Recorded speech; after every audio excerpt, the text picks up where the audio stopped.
The following is produced by 5 Star Productions USA, which is solely responsible for its editorial content and is sponsored in part by a grant from Paul Mitchell Salon Hair Care. How about some good numbers? About 50% of aluminum cans come from recycled aluminum, and about 30% of U.S. paper mills use 100% recycled waste paper. Recycling efforts work, and they're growing. Hello, I'm Ed Begley Jr., and this is today's environment coming from Epcot at Walt Disney World Resort. Behind me is Spaceship Earth, and on this show we'll take a closer look at some of the good things going on right now to help keep this spaceship we all live on a thriving planet.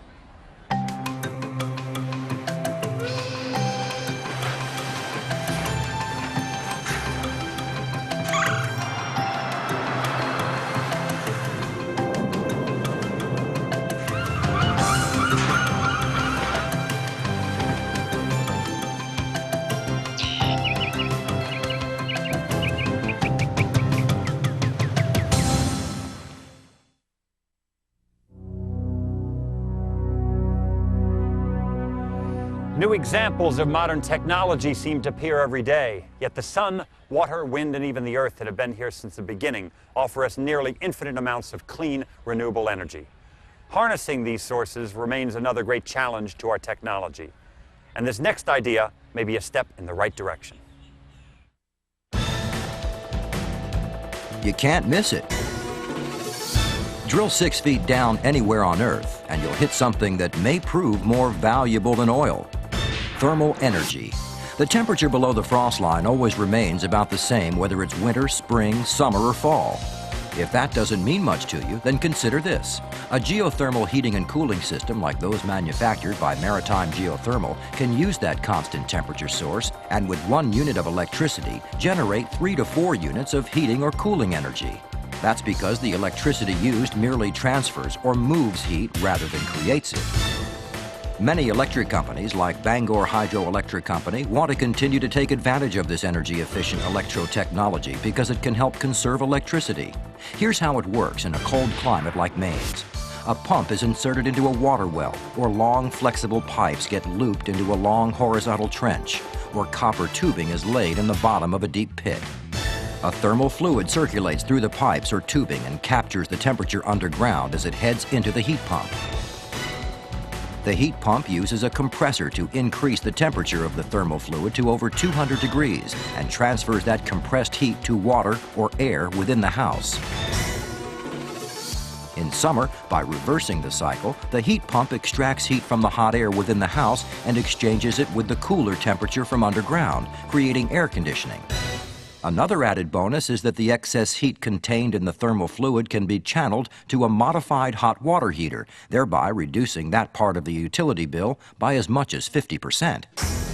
Bangor Hydro believes strongly in advancing new electro-technologies like geothermal heating and cooling systems because they effectively use energy, and unlike a furnace, they keep combustion and resulting emissions out of your home. They suggest that there are many ways we can make our homes more environmentally friendly. For instance, replacing old cumbersome charcoal grills and smelly gasoline-powered lawnmowers with their electrical counterparts will significantly reduce unhealthy emissions. Eco-watts, or the efficient use of electrical power, reduces total emissions from the source of electric power generation by taking advantage of electricity's high efficiency. Controlling the pollution emanating from a single large source is far easier and more effective than the impossible task of trying to control the emissions from thousands of smaller sources. Geothermal heating and cooling represent the kind of prudent use of electrical power which could dramatically help our environment. Harnessing the constant temperature of the Earth is just one example of the way electricity can empower our lives. Xeriscape. It's a big word for a bright idea. Use native plants and grasses in your landscaping and save up to half the water you might otherwise require. Get involved with today's environment today. New and improved. Sometimes it seems like those words were made to go together, but new doesn't always mean improved. As environmental concerns phase out old products, it's important that we make sure the new replacement truly is an improvement, and this may be one way.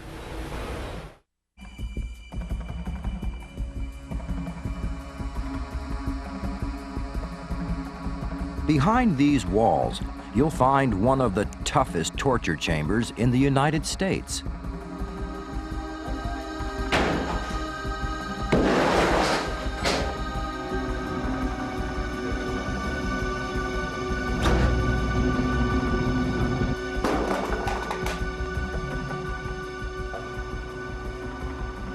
Manufacturers actually pay to have engineers put their products through these and many other tests. Engineers at underwriters' laboratories conduct extensive tests to evaluate a product's fire, electric shock, and casualty hazards. Only products that meet all the requirements of the safety standards can bear the UL mark. Although product testing always served an important purpose in the marketplace, right now we need it more than ever. Environmental concerns have helped eliminate the use of ozone-depleting CFCs. Although these chemicals were safety tested and worked well as refrigerants in refrigerators and air conditioners, non-CFC replacement chemicals like propane can pose new safety risks. Although they may be less harmful to the environment, some can be highly flammable if the cooling system leaks. 2, 1, open!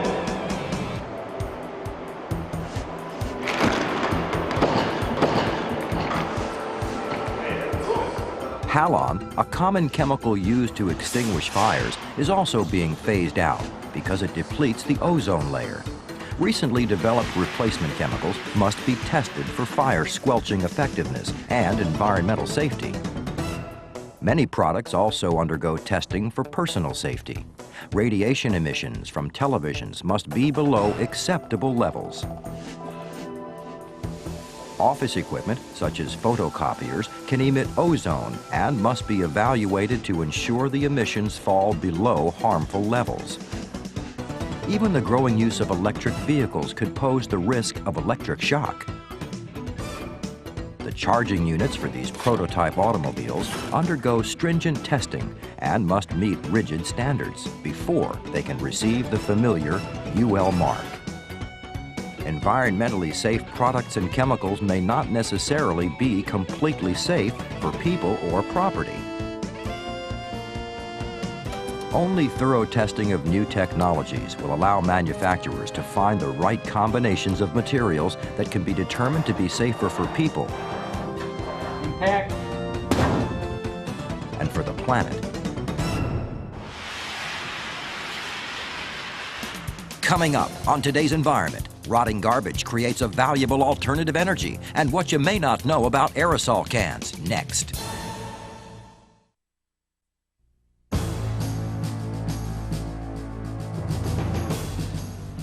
There were many years when no one recycled or reused, and now most of that trash lies underground in covered landfills. Those resources may be gone, but they're not forgotten. Not even waste should be wasted. And this next segment explores that idea. Buried treasure. Pirates used to kill for it. Fortune hunters devote their life to the futile pursuit. But now there's a resource buried in the ground with the potential of a major oil strike. And it's not very hard to find. Just follow your nose. The stench of rotting garbage that fouls the air can now do something other than wrinkle our noses. There's methane in those vapors, and if tapped, the trash we once thought of as worthless could become an alternative energy resource. This gas processing plant, operated by the Gas Resources Corporation, may represent a whole new source of pipeline-quality methane. I began talking to the major waste companies about fueling their trucks from compressed natural gas from landfills, and they laughed at me. 4 years later, we have a patent on the process to purify the gas, and now they're calling me and they're wanting to know more and more about it, and they think it's a good idea. The methane can also be used for natural gas heating or to generate electrical power. But how is it possible that a pit of festering trash could provide an alternative energy source?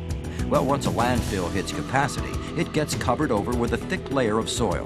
The trash continues to decay and release the noxious fumes that make landfills so unpleasant. Those fumes must be vented in order to prevent the gases from building up pressure in the landfill, which would cause gas migration to surrounding structures, which may result in explosions. A network of pipes drilled into a covered landfill captures those very combustible, noxious gases, and a blower gently pulls the fumes into a gas processing plant. Now, once there, the raw gas vapors are conditioned to remove the excess water and other harmful chemicals, a process developed by the Gas Resources Corporation. The conditioned gas comes into contact with an absorption liquid that extracts the carbon dioxide from the gas stream. Only the methane remains, and it can be compressed and piped to where it will be used. Some garbage trucks already run on alternative fuels, and in the future, compressed natural gas captured from the landfill could power a city's entire fleet of refuse vehicles.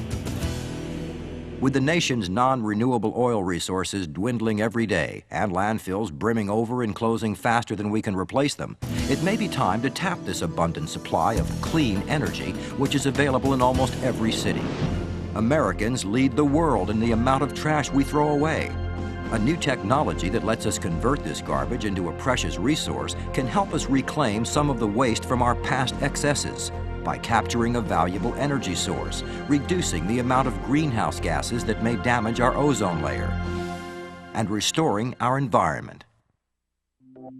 What goes up must come down. Helium balloons released into the air can choke whales, turtles, and other sea creatures. Hold on to that beautiful balloon and get involved with today's environment today. Many myths are educational, some are harmless, and many are downright wrong.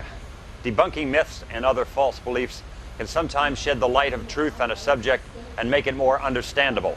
This next segment explores that further. Nobody understands me. That might be a fair complaint if an aerosol product could speak. Many people believe these products contain ozone-depleting CFCs. That's a bum rap. By 1978, nearly all aerosols had stopped using CFC-based propellants. In fact, the U.S. aerosol industry led the world in eliminating these substances in aerosols. Today, only about 1 to 2% of aerosols, mainly for medical products, continue to use CFCs with permission from the federal government.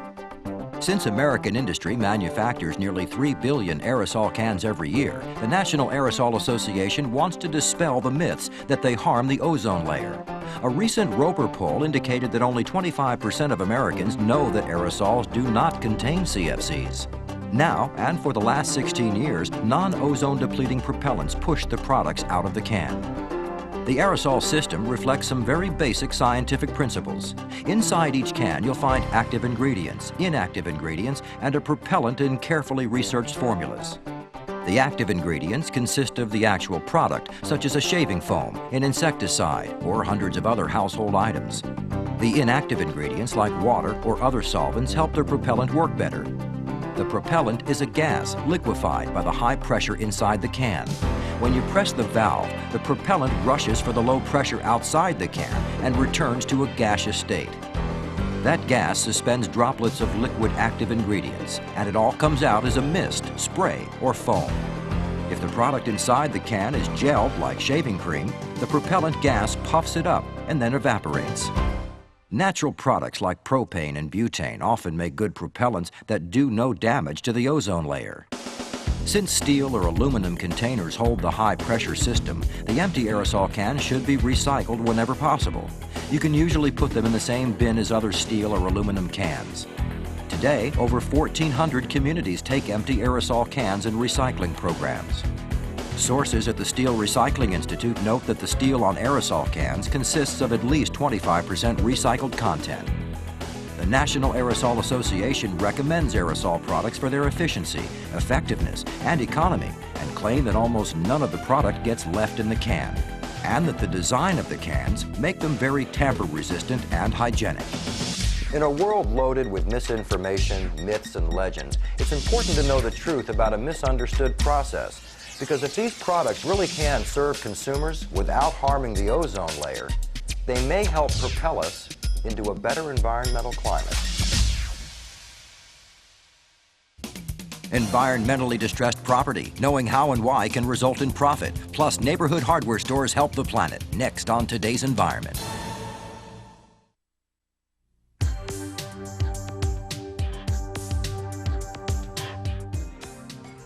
One wonder of nature is the power to heal. Some things once contaminated can be restored, and meeting an environmental challenge can often mean new opportunities. This next segment explores how. Some investment experts say you can't go wrong with real estate. But what happens when your real estate goes wrong? Asbestos fibers, leaking oil tanks, or hazardous chemical problems make up only a few of the ways a dream investment can turn into an environmental nightmare. Environmentally distressed. That's a soft euphemism for a property with a hard problem to tackle. Many banks and landowners try to ignore the problem and hope it'll go away, but often it only becomes much bigger. But now, a new breed of investors rush in where others fear to tread. This shopping center, owned by the Brookhill Group, which was founded by Ron Bruder and is headquartered in New York City, contained asbestos building materials commonly used when it was built 30 years ago. The previous owner tried to sell the site, but the asbestos problem and suspected contaminants in utility company equipment located there frightened buyers off. Environmentally aware investors commissioned a comprehensive review to determine the extent of the trouble and develop a remediation and leasing plan. They bought the property for a price that reflected the necessary remediation efforts and a potential return for their investment. Sources at the Brookhill Group say that their investors welcome properties that come with environmental challenges. They routinely call in specialists at curing environmental ills and rely on state-of-the-art techniques and equipment to bring a piece of contaminated real estate back to normal. Since distressed properties usually come at significant discounts, their reward for their environmental action shows clearly on their bottom line. According to estimates, after the cleanup is completed, net operating income for this center could more than triple in the first 4 years. Asbestos abatement and removal and contaminated soil from leaky petroleum tanks or dry cleaning chemicals make up the majority of the environmental problems they face. However, pollution comes in many forms, and owners often panic when faced with the prospect and cost of remediation.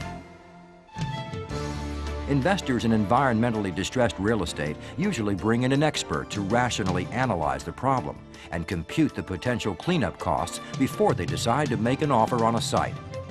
Dramatic success with these assets, like this shopping center, has inspired some investment groups to actively seek out problem properties all over the nation.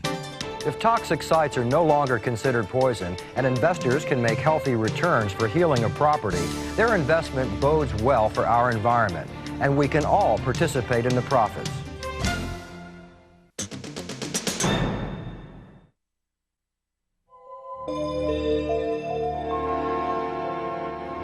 They say charity begins at home. So does environmental responsibility. Our homes devour energy and water and release both solid and liquid wastes. We can improve our home's environmental report card, and here's a few ideas. How? It's a question perplexing many people concerned about the environment, but are unsure how they can help. Global warming, depletion of the ozone layer, acid rain, and other environmental problems often seem so insurmountable that the individual feels powerless. But in fact, every single one of us can play a major role in solving the problems that plague the Earth. And we never have to leave the house. Step inside this 19th century home, and you'll find environmentally conscious renovations that will lead us into a healthy 21st century. A gift of $100,000 from Ace Hardware and appliances and products donated from their vendors helped turn this drafty old mansion into the Earthways home in St. Louis, a demonstration of environmental technologies and choices we all can make to ensure a healthy future for our children. Designers scrutinized all aspects of the home and revamped it for maximum ecological benefits. Super efficient appliances, solar-generated electricity, geothermal heating and cooling, insulation made from recycled newspapers, and plumbing fixtures that maximize water conservation make up just some of the features you'll find here. When this toilet tank fills up, it pours into the sink first. That allows you to wash your hands and use that same water to flush later. Xeriscaping, the process of landscaping with native plants and trees, conserves water and reduces the need for lawn chemicals. They even removed the previous 8 coats of paint with an environmentally preferred paint stripper and repainted the home with a benign water-based polyurethane. Inside the home, they used a latex formulated to meet non-toxic levels approved for children's art supplies. Go on, feel the carpet. That plush pile used to be plastic soda bottles, and the recycled tires that make the carpet padding could have been on your family sedan. This flooring may look like marble, but it's actually made from wood flour, flax, and linseed oil to improve indoor air quality. Sources at Ace Hardware say they chose this project as part of a continuing program to educate consumers and their 5,000 neighborhood dealers across the country about how small changes in a home can make big improvements in our environment. So if you think the pollution of the world is too overwhelming for one person to try to tackle, think again. A local hero can stay in the neighborhood and still find ways to help save the earth. Unfortunately, much of the air we breathe outdoors contains unhealthy air pollutants. But did you know that the air indoors is often as much as 5 times worse? Indoor air pollutants come in many forms. Proper ventilation and houseplants can help reduce their impact and keep the air fresher and cleaner. I hope this show from Epcot at Walt Disney World near Orlando, Florida, helps shed some light on new ways to beat the dark challenges confronting our Earth. Join us again next time as we explore more environmental solutions on today's environment. Epcot 95 is located at the Walt Disney World Resort near Orlando, Florida. Accommodations provided by the Buena Vista Palace, Walt Disney World Village. The preceding program was sponsored in part by a grant from Paul Mitchell Salon Hair Care. This has been a presentation of 5 Star Productions USA.